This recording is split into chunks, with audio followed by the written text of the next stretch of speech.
అబ్బా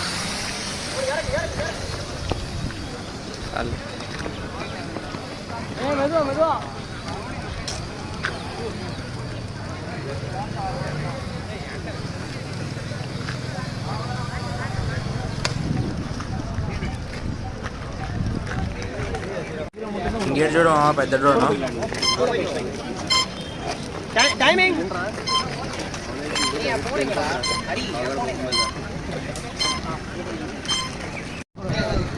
వెనకాల నుంచి వెళ్దాం. ఇది ట్రైల్ అంటామా, అందుకే ఊరికే ఒకసారి స్టార్ట్ చేసి ఆపేశారు.